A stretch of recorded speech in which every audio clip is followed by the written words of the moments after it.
Apocalipse, capítulo 3. Leremos do verso 7 ao 13, a carta de Jesus à igreja de Filadélfia. Apocalipse, capítulo 3, verso 7 ao 13. Sempre um deleite espiritual ouvir o Paulo, não é, Paulo? Carta à igreja a Filadélfia. Ao anjo da igreja em Filadélfia escreve: estas coisas diz o santo, o verdadeiro, aquele que tem a chave de Davi, que abre e ninguém fechará, e que fecha e ninguém abrirá. Conheço as tuas obras. Eis que tenho posto diante de ti uma porta aberta, a qual ninguém pode fechar, que tens pouca força. Entretanto, guardaste a minha palavra e não negaste o meu nome. Eis que farei que alguns dos que são sinagoga de Satanás, desses que a si mesmos se declaram judeus e não são, mas mentem, eis que os farei vir e prostrar-se aos teus pés e conhecer que eu te amei. Porque guardaste a palavra da minha perseverança, também eu te guardarei da hora da provação que há de vir sobre o mundo inteiro, para experimentar os que habitam sobre a terra. Venho sem demora, conserva o que tens, para que ninguém tome a tua coroa. Ao vencedor, faloei coluna no santuário do meu Deus, e daí jamais sairá. Gravarei também sobre ele o nome do meu Deus, o nome da cidade do meu Deus, a nova Jerusalém que desce do céu, vinda da parte do meu Deus, e o meu novo nome. Quem tem ouvidos, ouça o que o Espírito diz às igrejas. Conheço as tuas obras, que tens pouca força. Vamos orar? Ó Deus, aquieta nosso coração para que ele seja todo teu nesta hora. Que por meio da tua palavra explicada e aplicada, o Senhor nos traga Jesus, o nosso pão, a nossa água, a nossa nutrição. Fala conosco, ó Deus. Fala com esta igreja, em nome de Cristo. Amém. Todos nós sabemos que Delwright Lima Moody, foi um dos grandes evangelistas da igreja.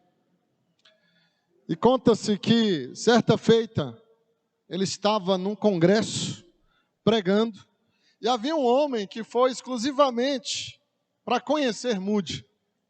A fama de Moody era já praticamente mundial. E ele desejava interagir com Moody, conhecê-lo pessoalmente.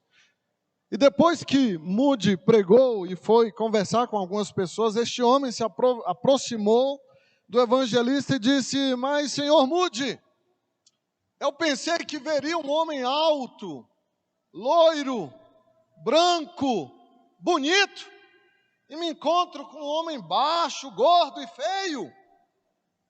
E Moody olhou para ele e disse assim: eu sou baixo, gordo e feio, mas o meu Deus é grande e bonito. O meu Deus é grande e bonito. Qual é a visão que você tem de Deus? Porque, meus irmãos, aqueles que creem num grande Deus serão aqueles que farão grandes coisas para Deus. Crer que Deus é grande de verdade, não só na teoria. Crer que Deus é grande, irmãos, vai determinar o seu ministério, o seu cristianismo, a sua vida diária e o impacto desta igreja também. A visão que temos de Deus determina o que nós faremos para Ele. As igrejas que possuem esta visão bíblica de um Deus grande, de fato soberano, são igrejas que podem desempenhar um ministério extraordinário. E nós estamos diante de um texto que nos fala de uma igreja pequena, de uma igreja fraca, de uma igreja sem recursos. Não obstante isso, que tinha uma visão de um Deus grande.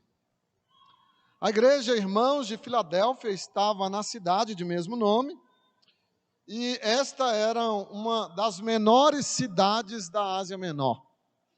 A mais sem recurso.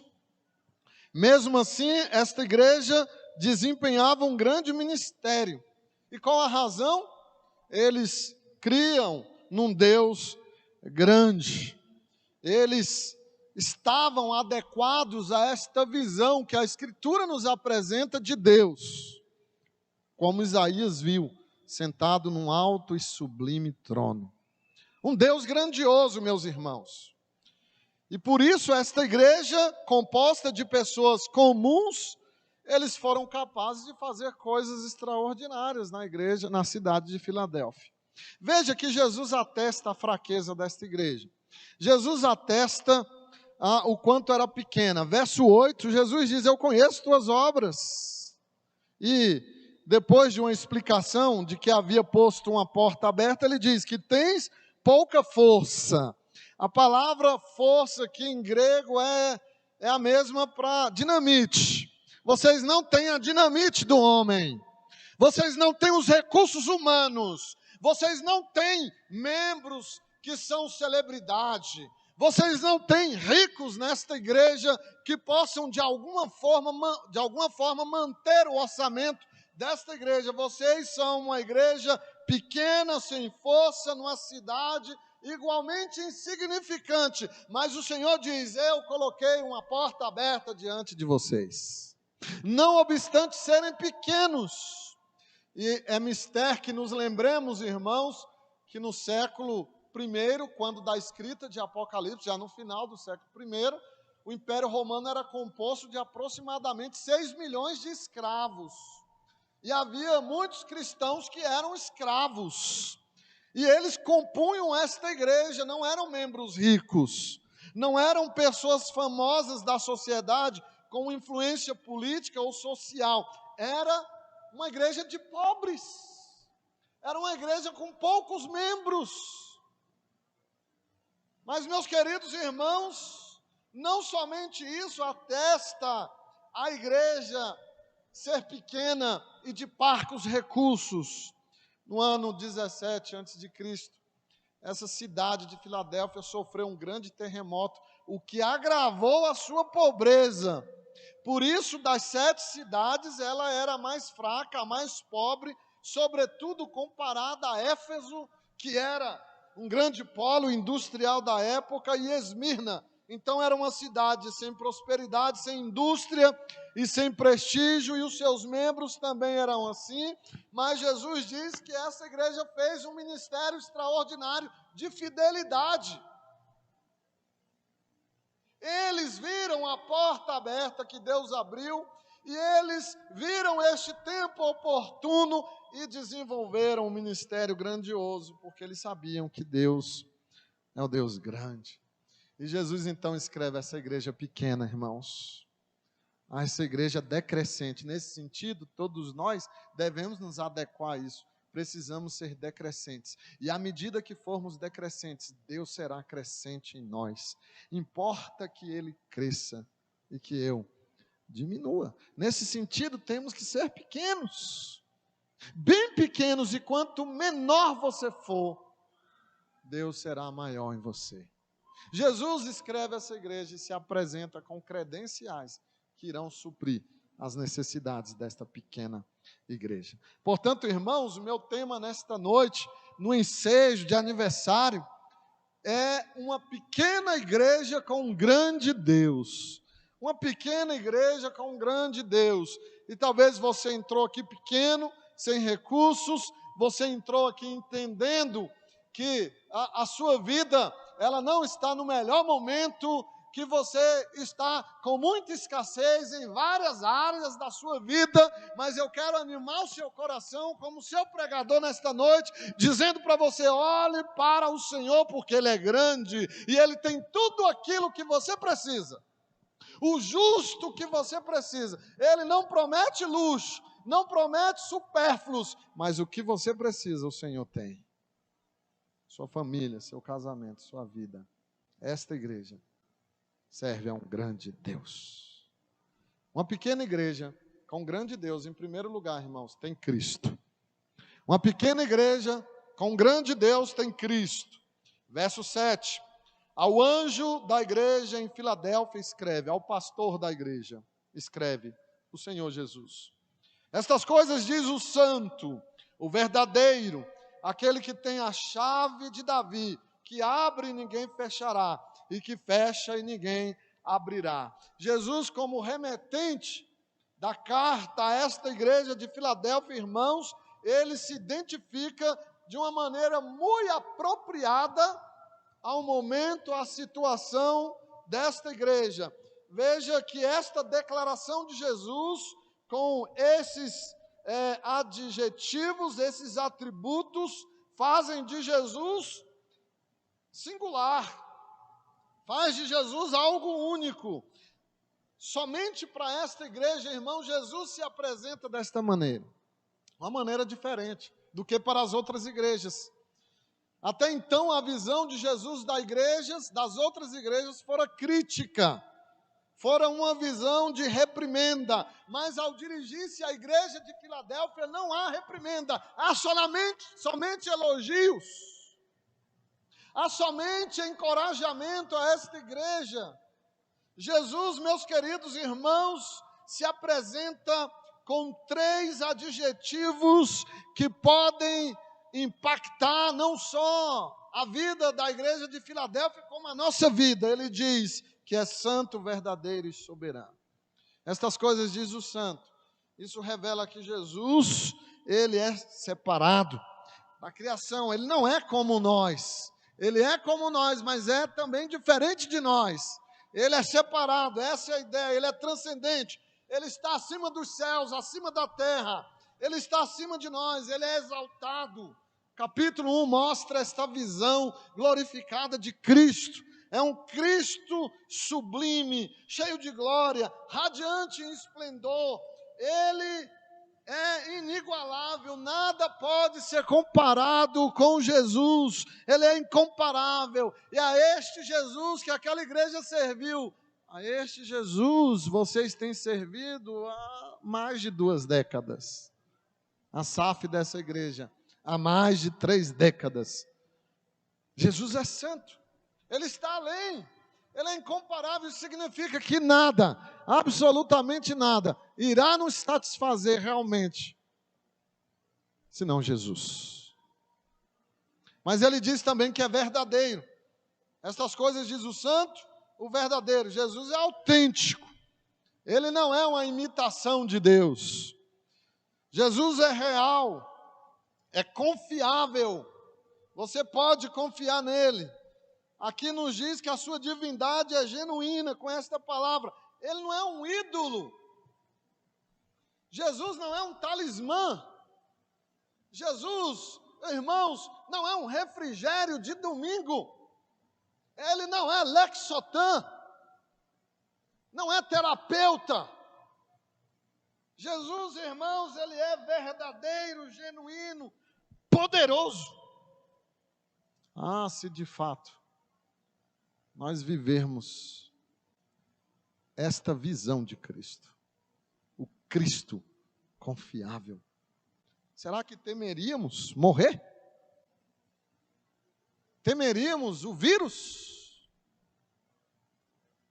Temeríamos as provações? Se Jesus é o que ele diz que é, ele é verdadeiro, então o que ele disse é verdade. E ele disse: vocês terão aflições, mas eu estarei com vocês até o final. Ele é genuíno, irmãos. Quando a fornalha estiver acesa sobre a sua vida, quando as agruras da sua vida forem tão intensas, lembre-se disso, ele é o verdadeiro. O verdadeiro. Não duvide do que Jesus disse, porque ele vai cumprir cabalmente cada tio, cada acento das suas palavras se cumprirão. Isso aqui é tremendo, irmão. Só isso aqui já dava para a gente ir embora e passar o resto do ano, da década, do século, do milênio. Só em saber que Jesus é genuíno. Ele não é uma imitação barata. Mas há um outro atributo que engloba os anteriores. Soberano. Verso ainda de número 7. O santo, o verdadeiro, aquele que tem a chave de Davi, que abre e ninguém fechará, e que fecha e ninguém abrirá. Jesus está dizendo que ele é soberano. A chave de Davi tem a ver com isso. A chave que abre, que fecha, exclusivamente para a igreja de Filadélfia, ele está dizendo que ele tem a chave que abre a porta, e ele abriu a porta para que aquela igreja fosse levada às bênçãos incomensuráveis de Deus, para que aquela igreja pudesse expandir o seu ministério naquela cidade, não obstante sua fraqueza, não obstante a falta de recursos, porque ela não tinha dinheiro, ela não tinha membros poderosos, ela não tinha um exército de membros, um templo bonito como esse, mas ela tinha Jesus. Tinha Jesus. E Jesus está dizendo, irmãos, que Ele é soberano, e a sua soberania se impassa sobre a igreja. Ele é soberano para fechar as portas de salvação, de circunstâncias, de oportunidades ministeriais, como Ele fechou para outras igrejas, mas Ele é soberano também para abrir portas. Não importa se portas são abertas ou se são fechadas, o importante é se foi por Deus ou não. Portas abertas ou fechadas, se foram por Deus, sempre será bênção. Eu estava ouvindo o reverendo Daí Olivetti, quando ainda vivo, saudoso pastor da nossa igreja, dizendo que um dia ele foi visitar um membro da sua igreja que estava doente no hospital, já por várias semanas no hospital, passando por dores, por iminência de morte, por temores.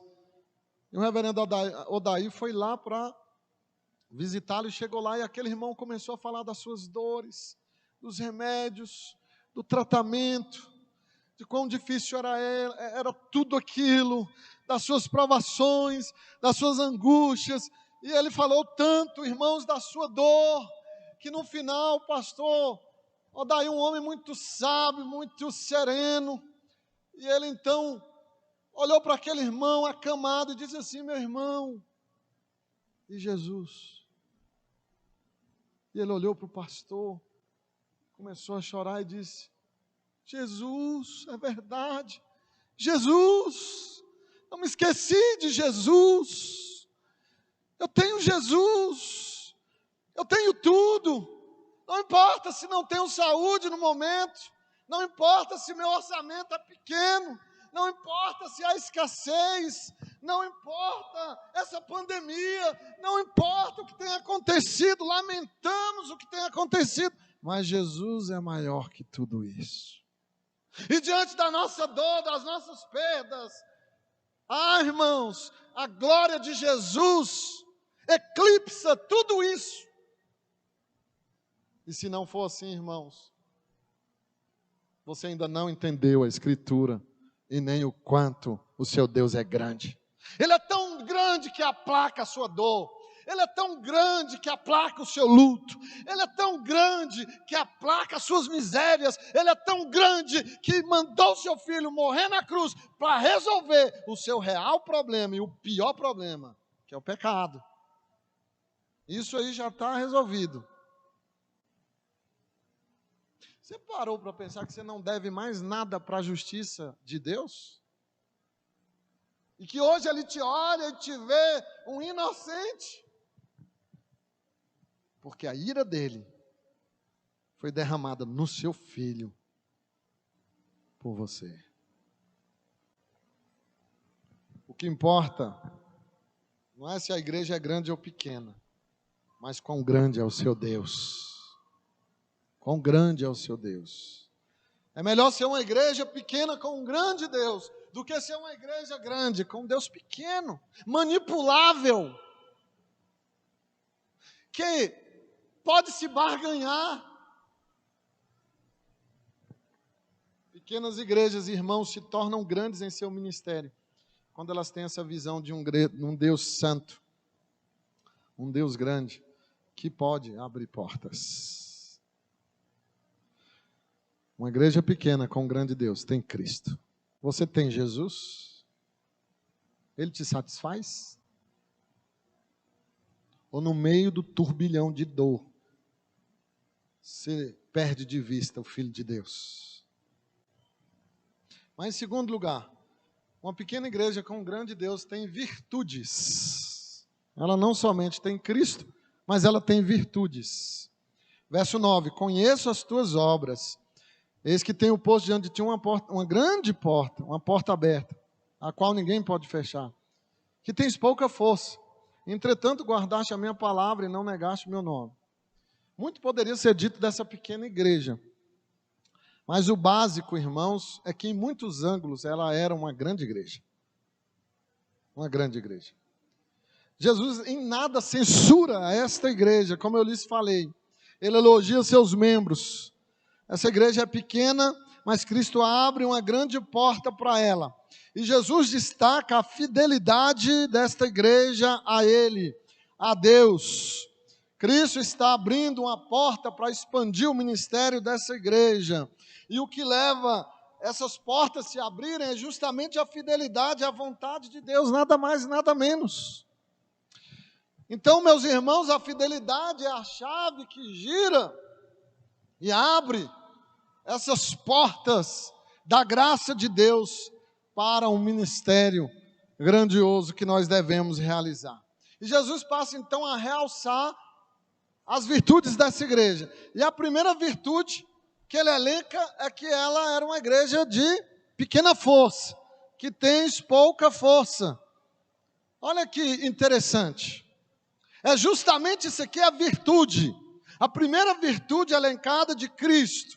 Pode até soar uma repreensão, mas não é uma repreensão. Jesus está constatando um fato. Comparado às outras igrejas, essa igreja tinha poucos recursos, pouca influência, mas Jesus está dizendo que ela era uma igreja que era fiel. Era uma igreja que era humilde. Era uma igreja que dependia do Senhor. Ela não dependia do seu orçamento, ela não dependia dos seus membros, ela dependia do Senhor, e foi esta dependência que fez o Senhor abrir uma porta para essa igreja. Quando nós somos fracos, aí somos fortes. É uma virtude esse tipo de fraqueza.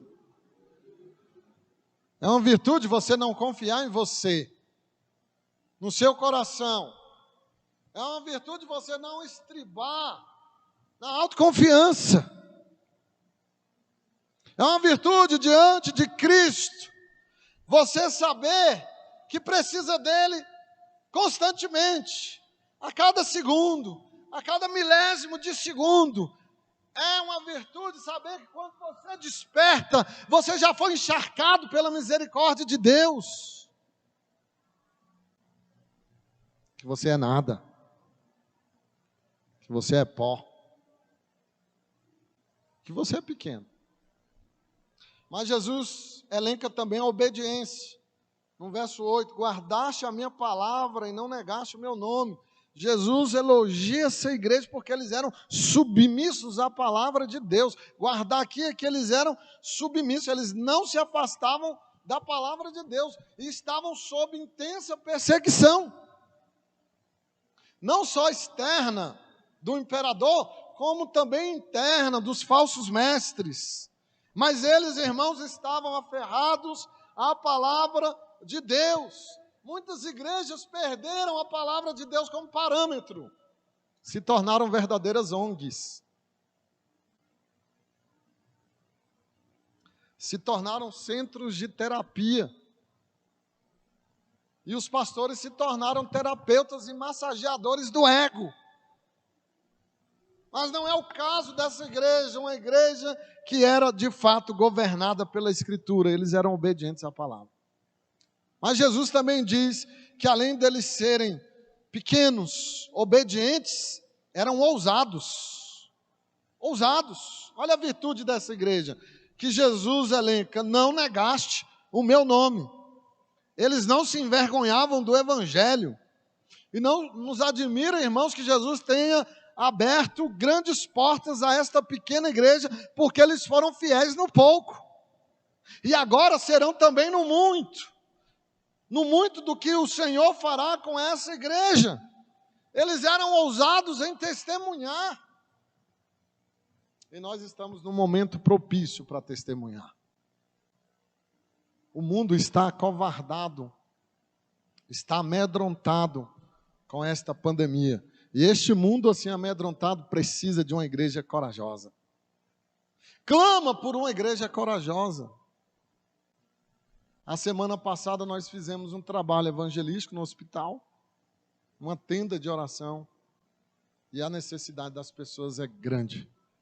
Elas estão abertas, elas estão acessíveis, elas querem ouvir, elas querem oração, elas querem uma visita, elas querem encorajamento.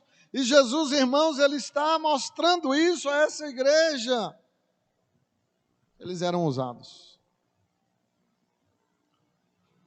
Que porta Deus colocou diante de você? Será que não é o seu vizinho desesperado, angustiado, e que você pode abençoar com a palavra de Deus? Seus parentes. Há muitos que dizem isso: quando eu estiver melhor, quando eu tiver condições, quando isso tudo passar, eu irei fazer algo. Mas Jesus está dizendo que essa igreja fez, naquele momento que não tinha recurso, que não tinha nada, fizeram grande coisa.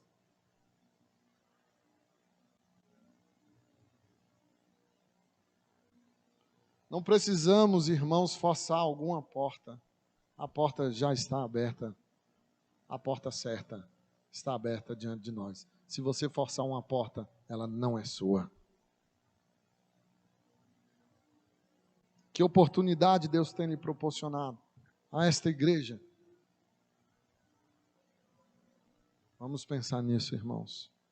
Porque uma pequena igreja com um grande Deus, um pequeno cristão com um grande Deus, tem virtudes. Mas além de ter Cristo e ter virtudes, uma pequena igreja com um grande Deus tem sofrimentos. Sofrimentos. Verso 9 e verso 10. Eis que farei que alguns dos que são da sinagoga de Satanás, desses que a si mesmos se declaram judeus e não são, mas mentem, eis que os farei vir e prostrar-se aos teus pés e conhecer que eu te amei. Porque guardaste a palavra da minha perseverança, também eu te guardarei da hora da provação que há de vir sobre o mundo inteiro, para experimentar os que habitam sobre a terra. Jesus elenca aqui alguns sofrimentos dessa igreja, porque todo crente que segue Jesus de verdade, piedosamente, vai padecer sofrimento, perseguição. Foi o meio, irmãos, que Deus escolheu para nos humilhar, para nos colocar onde devemos estar, que é aos pés do seu Filho. Os pés do seu Filho. Jesus fala da perseguição religiosa no verso 9. E ele chama esses falsos líderes de sinagoga de Satanás. Essa igreja estava sofrendo, e o sofrimento veio em nome da religião. Religiosos. Esse grupo de judeus que alegavam ser os verdadeiros filhos de Abraão e estavam de forma interna prejudicando a igreja. E Jesus está dizendo que na verdade eles eram incrédulos. Eles eram filhos de Satanás. Satanás era o pai deles porque eles estavam fingindo-se religiosos. Sinagoga de Satanás. Esses judeus perseguiram a igreja de Filadélfia, difamando-a. Espalharam mentiras, que resultou em grandes prejuízos a esta igreja. E aqui, irmãos, nós temos uma lição muito pertinente, que a religião sem conversão, ela é cruel e ela é fatal. Falsos cristãos, cristãos nominais, são o grande problema da igreja. porque eles estão perfilados entre nós. Nenhum Nero conseguiu fechar a igreja, destruir a igreja, mas ela quase sucumbe por causa de falsos crentes que estão no seu seio. Foram justamente os religiosos que crucificaram Jesus. Por isso, não confie em você no seu melhor dia. Não confie em você, porque você é caído. Mas também não se desespere no seu pior dia, porque você é perdoado. E o que nós vemos aqui dessa igreja é que o homem, na sua melhor versão, não passa do que ele é, homem.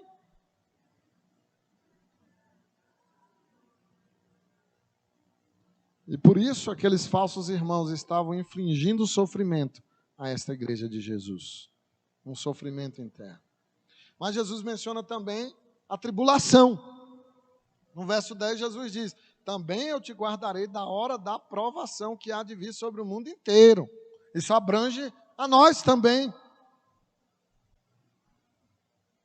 Oportunamente agora, o Senhor promete guardar a sua igreja fiel. Jesus está dizendo que aquela cidade tornar-se-ia cada vez mais perversa e hostil ao cristianismo. Irmãos, não vamos esperar um Brasil adequado para a gente exercer nossa fé. Não vai ter. Políticas favoráveis à nossa fé não existirão. Elas serão antagônicas. Elas serão para nos provar, para saber até que ponto nós queremos ir com Jesus. É o que Jesus está falando. Virá a hora da provação para experimentar vocês. Eu não sei quem colocou na cabeça de muitos crentes que seguir Jesus é tudo de bom. Jesus morreu na cruz para você ser rico, bonito e próspero. E jovem. Ele resolveu a pior coisa. O nosso pecado. Jesus está dizendo que logo chegaria aquela cidade, a tribulação. Mas há uma promessa, e essa promessa é que ele iria protegê-los. E Jesus não faz essa promessa às outras igrejas. Ele só faz à igreja de Filadélfia. Algumas passaram pelo fogo. A Esmirna, Jesus disse que eles sofreriam perseguição. Jesus não prometeu livrá-los. Mas a igreja de Filadélfia, Jesus diz: eu guardarei vocês da hora da provação. E é o que vemos na história da igreja. De maneira surpreendente, irmãos, temos muitas igrejas prósperas, grandes, de tremendos orçamentos, que parecem não sofrer, e por outro lado nós temos igrejas que sofrem tanto, e tudo isso, segundo a soberania de Deus, o controle do Senhor, tudo acontece de acordo com a sua vontade. Aqui Jesus está prometendo livramento. A Esmirna, Jesus disse: virá perseguição e vocês irão passar. A alguns Jesus cura de Covid, a outros não. E a cura é a morte. E se é um filho de Deus, venceu também a Covid. Misteriosa e estranha é a vontade soberana de Deus. Nos nossos dias e nos dias da sua igreja. Nós vemos que na América a igreja é pujante, é rica, é poderosa, mas nos últimos 30 anos, 300 anos, melhor dizendo, a igreja da China, da Rússia, da África, são igrejas pobres, perseguidas, cristãos que morrem por causa da perseguição. E aqui nós estamos garbosamente vivendo o nosso cristianismo. E o que significa isso? Tudo no controle da vontade de Deus. O sofrimento tem a ver, irmãos, com a soberania de Deus. Enquanto você sofre, Deus não está calado. Ele grita no seu sofrimento. Porque o seu filho foi homem de dores também. Uma pequena igreja com um grande Deus tem Cristo, tem virtudes, tem sofrimentos, mas em quarto lugar, tem promessas. Você, pequeno cristão, você que veio aqui quase se arrastando, você que não sabe como será amanhã na sua vida, o horizonte está completamente turvo para você. Há promessas. Veja o que Jesus diz a partir do verso 12. Ao vencedor falo-ei coluna no santuário do meu Deus, e daí jamais sairá. Gravarei também sobre ele o nome do meu Deus, o nome da cidade do meu Deus, a nova Jerusalém que desce do céu, vindo da parte do meu Deus, e o meu novo nome. Jesus conclui, irmãos, a mensagem poderosa a essa pequena igreja, com esperança, com conforto espiritual. Jesus promete bênçãos para aquele que vencer com ele. Ao vencedor, o Senhor está prometendo coisas maravilhosas. A primeira promessa que nós vemos aqui, elencada por Jesus, é que este crente será coluna. Coluna. E olha que promessa maravilhosa para uma cidade sísmica, para uma cidade que foi destruída por terremoto, empobrecida por terremoto, que todos os dias tremia, e aqueles habitantes eram temerosos de vir um terremoto. A cada 10 anos vem um terremoto muito forte em regiões sísmicas. E Jesus se apresenta a essa igreja dizendo: farei de vocês coluna. Coluna física, não, na casa de Deus. E ele diz mais: vocês jamais sairão de Deus, da presença de Deus e da casa de Deus. Ah, irmãos, essa promessa, ela é símbolo de segurança, de força. Quando tudo desaba, o crente fiel permanece de pé. Por causa dele não, por causa de Cristo. Jesus nos afiança que jamais nós seremos separados de Deus. E essa esperança, ela já fora dita pelo apóstolo Paulo, dizendo: nada nos separará de Deus, nem morte, nem tribulação, nem Covid, nem pandemia, nem câncer, nada, nem o pecado, porque se formos redimidos, nós fomos reconectados com Deus, nada mais nos vai separar, seremos coluna no templo de Deus. Firmeza, estabilidade.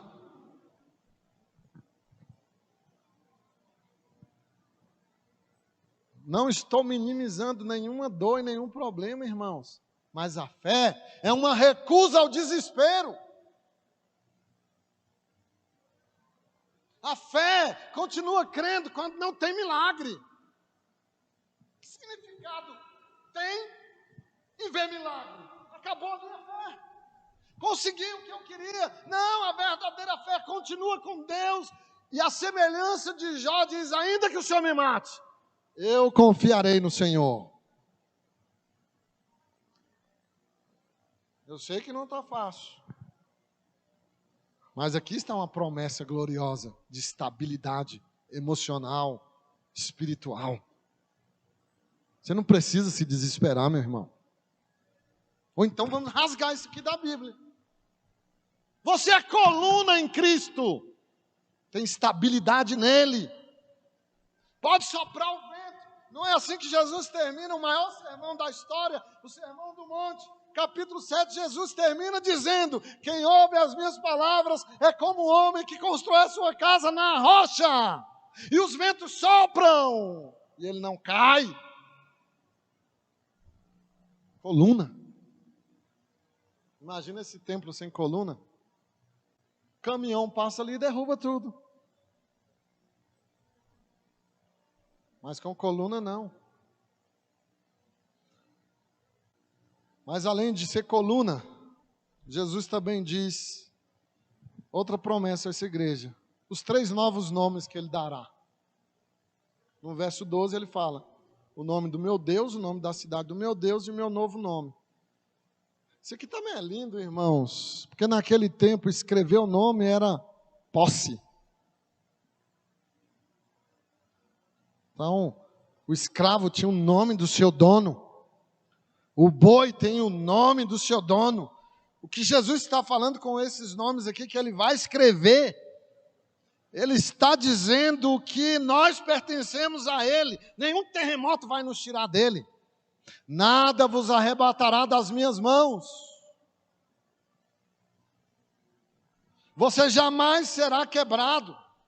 E o mal, irmãos, na sua expressão final, não chega ao Filho de Deus. Não chega jamais. O mal na sua expressão final não chega. Porque ele é posse de Deus. Você é de Deus. Comprado pelo sangue do Cordeiro. As perdas não vão tirar você de Jesus. A pandemia não pode te tirar de Jesus. Se tirar, irmãos, é porque não era dele. Eu vejo algumas pessoas, eu esfriei, porque está tendo culto online. Já estava frio antes do culto online. Antes da transmissão. Antes da Covid já estava frio. A depressão não irá fazer você se afastar de Cristo. Os problemas não podem tirar você das mãos do Senhor. A morte não pode fazer isso. Se você é de Jesus, você será até o final. Ele escreveu o seu nome em você. E os profetas disseram que Deus escreveu na palma da sua mão. Ele é o nosso dono. Salmo 95 diz que nós somos ovelhas das mãos de Deus.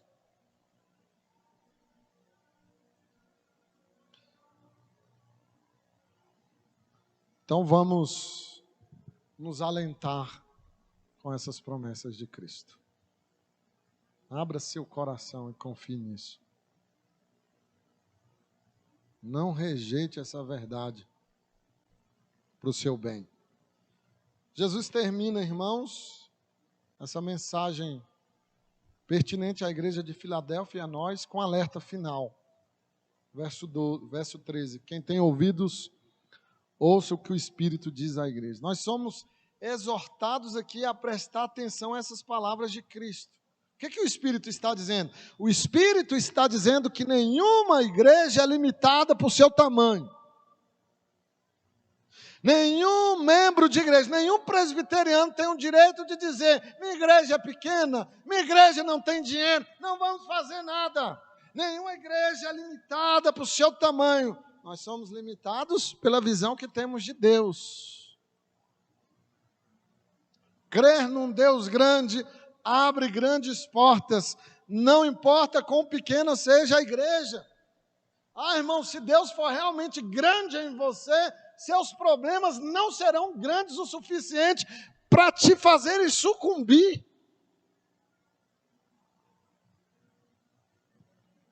Deus sempre opera as maiores obras através dos fracos. Ele tem preferência pelos fracos e pequenos.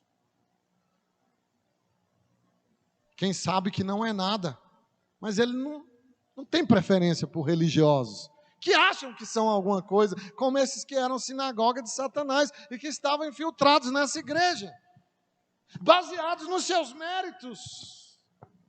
Que méritos temos nós? Que barganha podemos fazer com Deus que nada nos deve?